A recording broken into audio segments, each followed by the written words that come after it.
in AT&T Stadium 2 days before the draft on the Rich Eisen Show. How are you, Ian? I'm kind of excited to be here in person. This is my first Rich Eisen Show in-person appearance. Kidding. Is that right? I didn't know that. I always see it on Twitter. It's you, and it's the celebrity seated to your right, and then now it's me. Now it's you to my left. To your left. Now we're painting the word picture. Right. And we're in a smaller radio booth as opposed to the AT&T studios in Los Angeles. You're the NFL Network has set you up in a suite. Is that where you're going to be throughout the entire week doing your hits? That's where I'm going to be during the days. Okay. At night, yes. During the actual broadcast, I will be, I believe, to your right, kind of off the stage. Okay. In a elevated position with Roger Goodell over my left shoulder. Okay. I believe. So the commissioner will be staring you down. Is that what you're saying right now? If he looks to the left. Okay. Yes. Well, very good.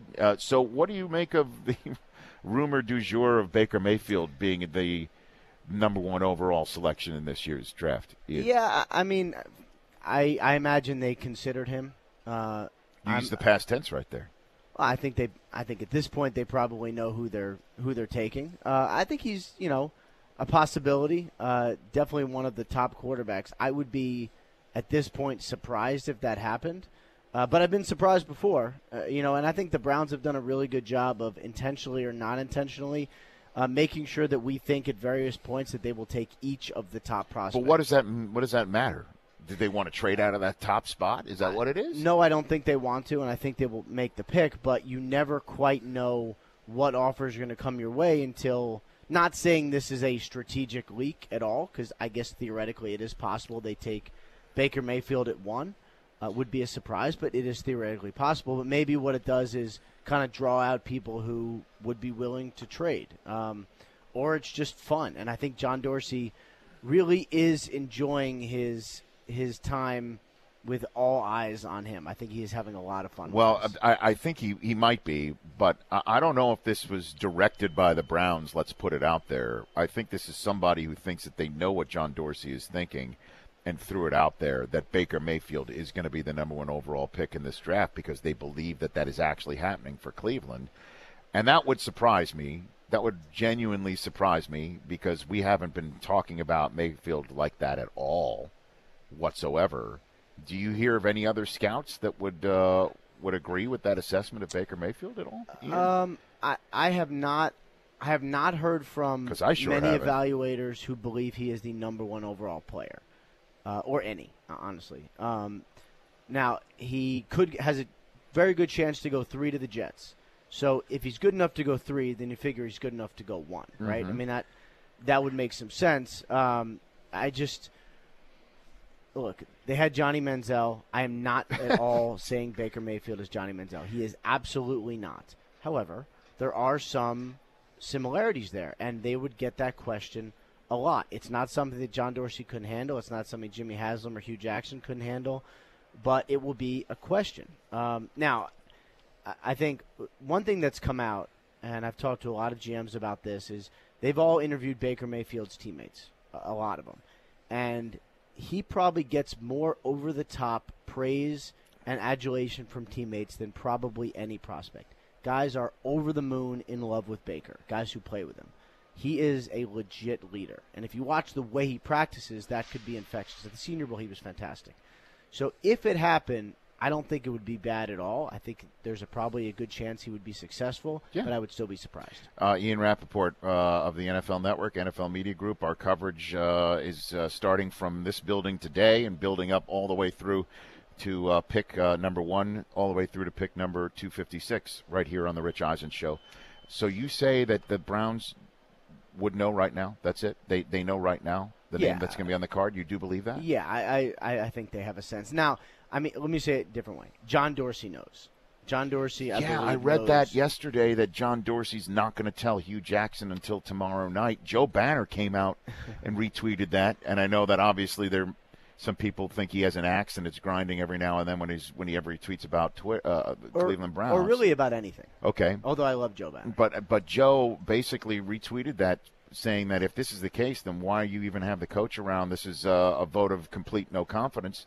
Is that true that he's not telling Hugh Jackson who he's thinking? Yeah, well, I would say this. I don't think he's telling anyone. There are definitely people in the organization right now that he's closer to than than he is to Hugh Jackson, and boy. I don't think those people know either. Now, I think they have a sense, and I'm sure Hugh has a sense. But no one has been told, yes, we are picking this guy. And, Dorsey gets it. I mean, I think he likes the drama. I think he wants all eyes on the podium. And the reality is, in our world, and me and my competitors do a very good job of making sure that there are very few secrets. Yes. So when he tells someone, it's probably going to get out. I mean, if you look back to, just think about recent history. He was with the Chiefs. He had the number 1 overall pick. It was Eric Fisher.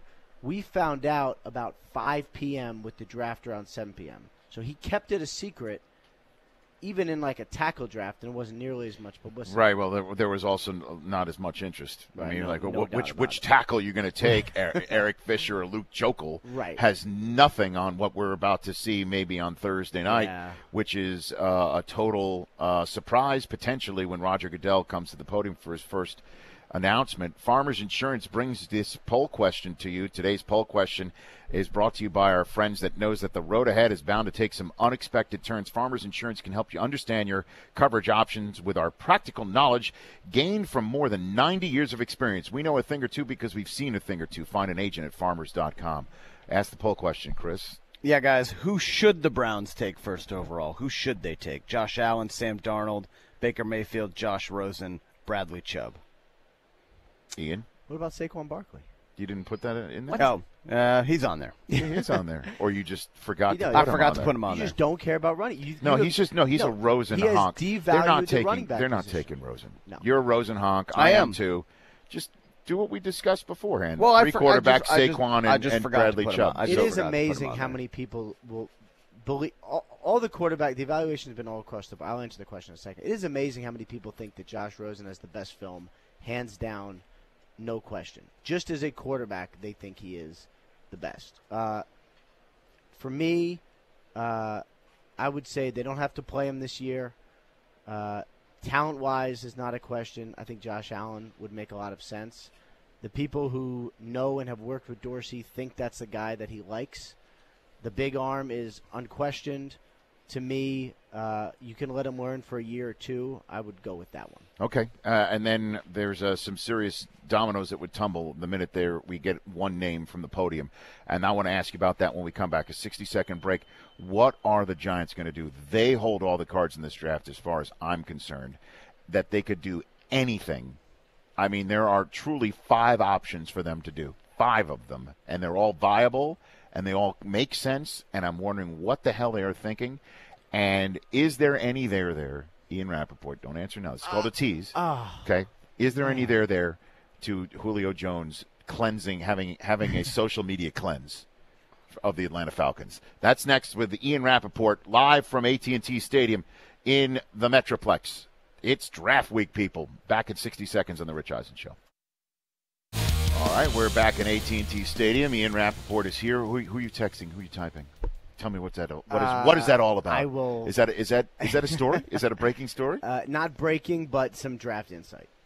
Draft insight. There's a lot of insight. There's a lot of. So what are you really hearing on this? Because one great thing about walk this me time through of how year, it works. Walk people through how the information business works here 2 days before draft. Well, what are you getting right there? What I'm getting now is it's all the GMs and coaches that don't always want to talk on the phone, all want to talk on the phone now because they want to know what you're hearing, what other people are doing, what's the buzz about where this team could go, because everyone wants to be prepared for all scenarios.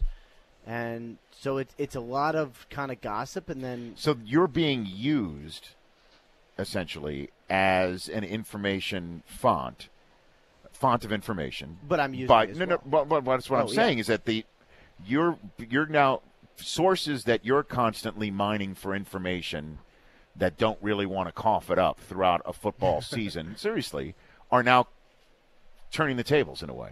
Yeah. With you. Yeah. And that's something you put in the bank for later on this fall, now that you've got a relationship going or you already have had it for years. Right. I mean, that's the trading of information that yeah. That's sort of what it is. That's going on. And guys will rarely say, like, hey, we're doing this. Or they might say, hey, everyone expects us to trade up. We're not trading up to sort of set the expectations. That happens some too. But yeah, it's a lot of like, hey, what are you hearing? And then like, hey, we can't give you much about us, but we'll tell you what we hear about others. And I'll say, all right, that's cool. That's a trade-off I'll take. Okay. And then sometimes they will help you out with a little information. Sometimes it's a lot of fun. Like I love this process, so I would do this anyway. I just kind of like getting in the minds of some of these guys and hearing. Sometimes you can tell by what questions they ask. And you get some, hey, do you think this guy is really going to be here at, this pick? And you'll say, why did you ask me that? Stuff like that. Now, at what point, what percentage of battery space left is you begin to get nervous that you need to charge to make sure that your phone is not, like what point? I would say when it goes from green to red. Now, I had a difficult experience last night. My phone, one of the plugs didn't work in my hotel, so my phone didn't charge. Get out of here. I know. No. That's a major occupational hazard. So what's happening now is as I'm holding this phone, no case, you notice. Right. The case is now being separately charged. So when I get back, my case will be Are you team low power mode? No. Come on. Saves battery life, Ian. It Come makes on. things go slow. Do you want to charge while we're talking? Would you feel better if I charged you up right now during this conversation? Yeah. Okay. And also one last thing. So without the case, right now, baby, charge it up. Sorry. right now, that's your reaction. So right now, just one last thing here. Without the case, you're going commando right now. Yeah. I mean, that's dangerous. There's no net. Wow. Yeah. Be careful. Be careful. Have your head on a swivel. Nobody needs to bump into you because then all of a sudden, have your head on a swivel. If you've ever seen a grown man cry, if my phone broke, I would cry. And I would not be ashamed either. Of draft week. I would really cry. Fantastic. Ian Rapoport here on the Rich Eisen Show. What are the Giants thinking right now? Best you can tell. Best I can tell, yes. Saquon Barkley. First of all, I agree with you. I think they hold all the cards. Because let's say they take, let's say it goes Allen, Darnold, back-to-back. Mm-hmm. Then, I would say, then you might have a trade up for a not quarterback. You could have a trade up for Saquon Barkley, for instance. With the Jets? Hold on a minute. Let's start here again. So the Browns choose a quarterback. Yes. Giants are on the clock. Choose a quarterback. You think they choose a quarterback? No, I think they take Barkley. They take Barkley. Yeah. What's the name of the quarterback that would be remaining on the draft board that would make them think twice about taking Barkley? The one thing I don't know is, and maybe I will never know, is let's say Allen goes 1 to the Browns and Darnold is there for the Giants. Is that the guy that they say, ooh, we love Barkley, but we can't pass? That's the one guy that would make them get a hitch in there, Barkley giddy up. Yeah, and now, I mean, I think they like some of the other guys, but at 2, they want a Hall of Famer. And I think for most teams, I would say that Saquon is the number 1 player on the board. Some teams have Nelson. A lot of teams have Saquon. Dave Gettleman is very strict as far as taking best player available, so I think it's going to be Saquon. But it's easy for me to say now, if they're on the clock and Darnold's there, I don't know what they're going to do. Well, to me, the Giants should, because I said they have 5 options. They take a quarterback, they take Barkley, they take Chubb, they trade out, or they take Quentin Nelson, which would be totally nuts. But they need him. So what I'm saying is the best move for sure would be trading out. And by that I mean this. What's more likely? The Bills come all the way up and make a big trade, a big splash with the Giants, or even the Jets? Even the Jets should call to make sure that because the Jets, while it's on the clock, don't know who's calling Dave Gettleman. If I'm the Jets, I'm doing what the Bears did last year to move up 1 spot. Whatever it costs, if Darnold is sitting there at 2, that way the Giants pocket something extra and then sit there at 3 and see who wants. And take whoever and take Barkley who are they going to take anyway. That makes no sense for them to stay put at 2 at all, because I feel that Gettleman's phones are going to be ringing from the Jets, from the Bills, or another team.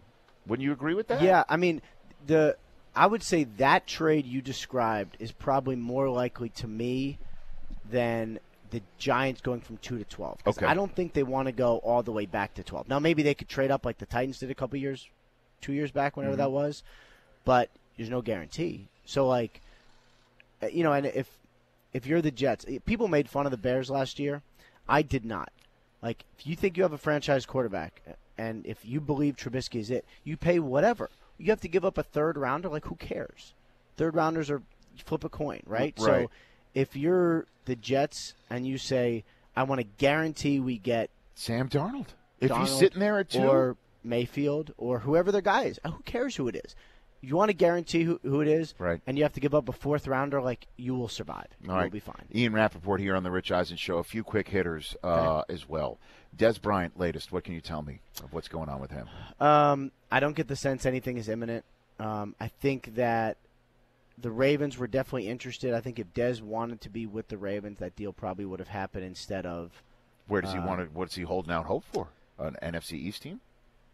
Yeah, I think he's still hoping for the Giants. I don't get the sense that's going to happen at this point. I think it might take a while. Okay, so that's a post-draft situation. Possibly. What happened with Julio Jones and his social media accounts? I have yet to know. He did want to cleanse, apparently, a fresh start on social media. There are things that happen for players that do not necessarily involve football. I have not yet linked this to a football reason. I will say that. So I don't think, for instance, what other reason? I've heard like other what business deals or something like that he needs to. Because what business deal does he have that wouldn't want to trade off on the fact that he's one of the most famous football players wearing an Atlanta Falcon uniform? That makes no sense. Sounds like because I read that too. I read that he's got a business deal, and that's what. So what business deal would want him? Hey, here's what we want. We want you to go private on Twitter so nobody could see anything, and we want you to remove any aspect of your Atlanta Falconness from. Maybe you're going to have Instagram. To pay to hear Julio Jones on Twitter now. Is he good on Twitter? I don't actually follow him. Good football player. He's got 500,000 followers. So. Are the Falcons freak? I dwarf him in followers. Are the Falcons? You damn straight you do. Look at you talking smack. So do you. By the way, that was a very Joe Ingles on I know, on right? Russell Westbrook type moment right there. I'm Paul George type moment right there. You're the Joe Ingles of social media. But so, are the Falcons freaking? It doesn't sound like it. Okay. It doesn't sound like it. And the Giants finally somebody from the Giants today came out and said Odell's not going anywhere. They just flat out said it. Yeah. Pat Shurmur flat out finally said it. Which is nice. I mean, probably could have said it a couple weeks ago. Reality is, yes, to trade a awesome player, it almost never happens, and it was not going to happen in this case. Okay. Name of a player who's dropping that you're hearing right now. I would say Darius Geis is probably going to have a difficult week. I thought he was going to be a first rounder. Why? I don't think so now. Why? Didn't sound like his meetings went great. It's not because he said what somebody asked him if he liked men, is it? Can't be. Is that really? It can't be that. If they found out he lied, it would not be good. Okay. And they have not yet found out that he's told the truth. Okay. Wow. So that is still ongoing, but it has not been corroborated yet. Okay. And that's not great. And somebody who's shooting up the draft boards that you're hearing. Shooting up the draft boards, I would say McGlinchey, the tackle, probably goes higher than we think. Sorry, your Patriots aren't getting him. That would be one. 23. I think Edmonds Need him. is a sure top 10 pick. The linebacker, Tremaine Edmonds, who everybody loves. I mean, I literally haven't had anyone say a bad word about him. I think he definitely goes in the top 10. That's another one. And I think Denzel Ward will go higher than people think. Okay. Thanks for coming on, Ian. We'll look forward to working with you all week. You have to give me back do I need to? Okay. What are you at right now? What are you at? I'm at 30. You're I gained 30? a lot. That was like I gained 10% when I was here. It's Mike Del Tufo's famed fast charger. He's so proud of his fast charger. God, Seriously, awesome. if he had children, he wouldn't be as proud of his children as he is of his fast charger. Hey, listen, ask me back for your charger anytime. Okay, and be careful. Lauren Parker of our show will make sure that nobody comes within any 5-foot radius of you without protection for your cell phone. No, I appreciate that. Okay, so let Lauren Parker be your figurative protective case as she makes her way, make your way back to the NFL Network position. That's Ian Rapoport, everybody. The Rich Eisen Show, weekdays at noon Eastern on Audience.